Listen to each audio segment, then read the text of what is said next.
Welcome to our podcast on cartilage histology.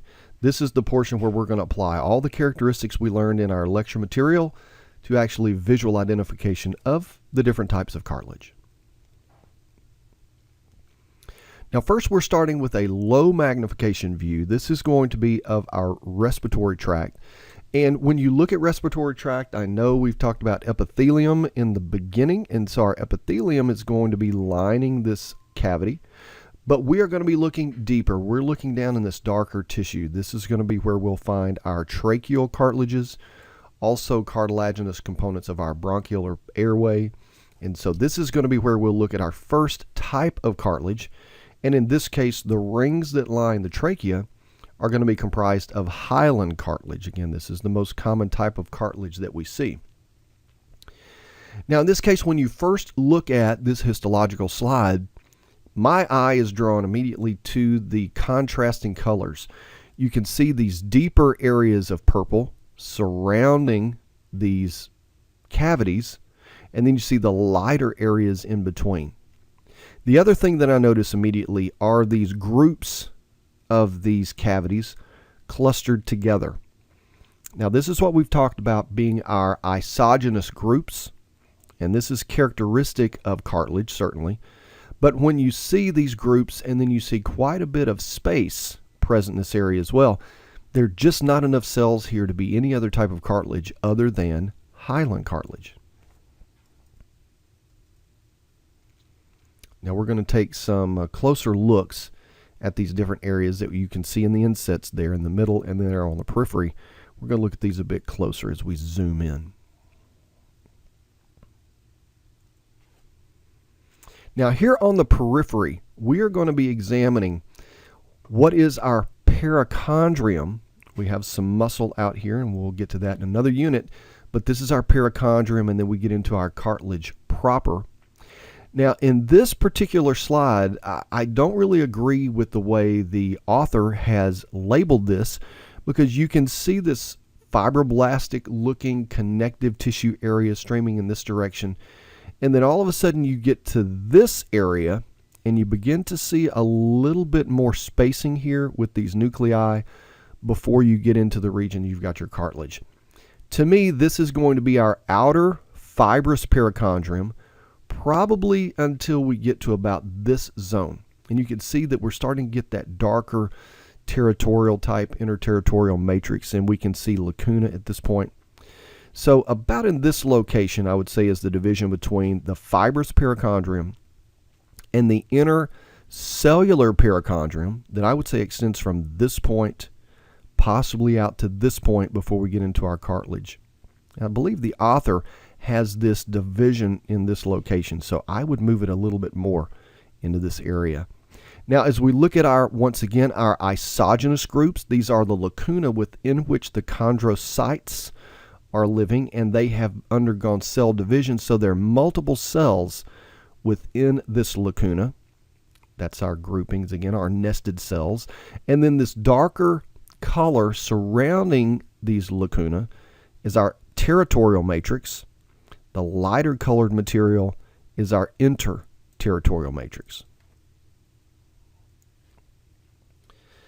And see, I think that the division here of the fibrous and the cellular, somewhat subjective. I would tend to move this over and put the line possibly in this location. But it's still pretty close. Again, you can see our lacuna, territorial matrix, interterritorial matrix as it's labeled. Much higher magnification of the central portion of our cartilage. Again, nice territorial matrix. The lighter interterritorial matrix, which would include here, these regions between. We've got a nice isogenous group. We've got our pericellular capsule lining the lacuna, and then you can see our isogenous group, our nested cells.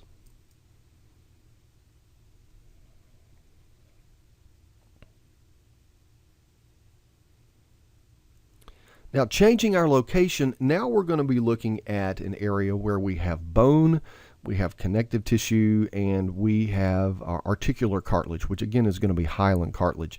What we're looking at in this location is going to be the patella. And here's the articular surface. Here's the bone of patella, and we'll talk about bone in the next unit. Connective tissue here. And this is going to be the region where we're going to have the connection between the patella and the underlying bones. That's going to be the articular surface right along this region. So we're going to look a little higher magnification as we zoom in and on that hyaline cartilage part of the articular surface. So here, this is a fairly low magnification view of our hyaline cartilage. Not quite as easy to pick out maybe some isogenous groups here. We would have to look really closely to distinguish our perichondrium into those adjacent layers. But certainly when you look at this, we're not seeing any fibrous components. So this would not be fibrocartilage. We're not seeing really the elastic filament streaming through here. Certainly not enough cells populating this region to be elastic cartilage either. So even at low magnification, you should have a pretty good feel that this is going to be hyaline cartilage.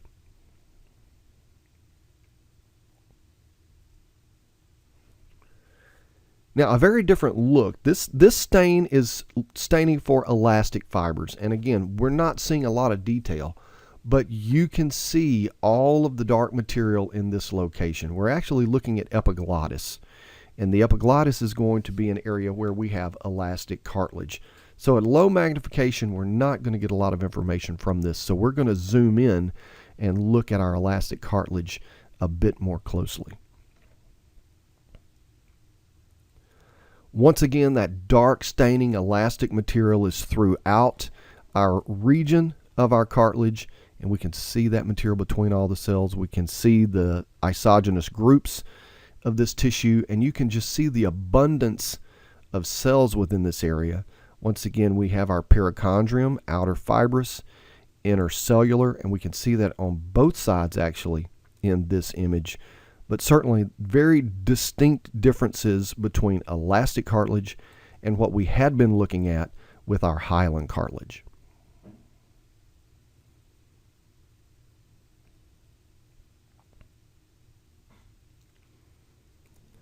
Now our last type, or third type of cartilage, is going to be our fibrocartilage. And remember, we said that this was going to be that connection between the bone, connective tissue, muscle. And so as we look through these, we are going to be very hard pressed to distinguish ligament, tendon from underlying fibrocartilage as it connects to bone.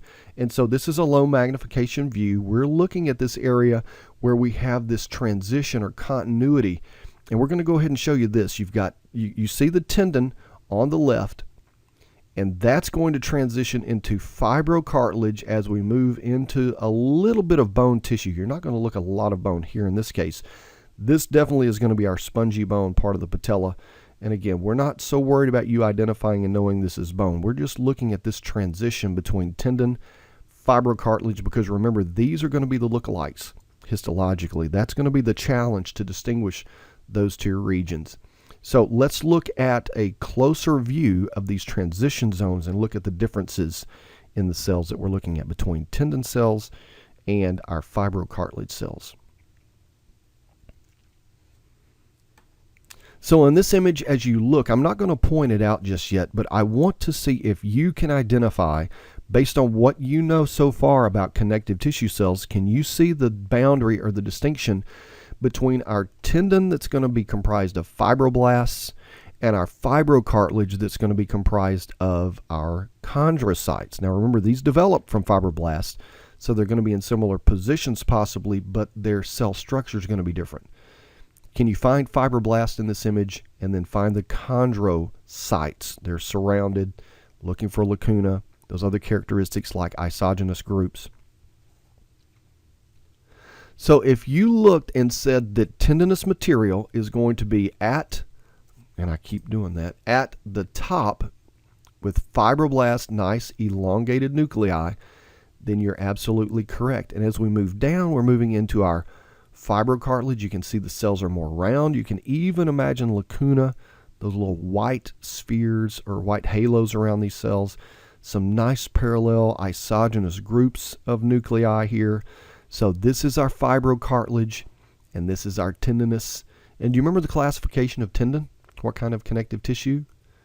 Dense, regular connective tissue. Now look how similar these are together. So it is very much a challenge. All of this type 1 collagen streaming, it's exactly the same and it ties in. But this is the transition between dense regular collagenous connective tissue, fibrocartilage, and then down lower, we're going to be getting into the bone. So let's look at another view.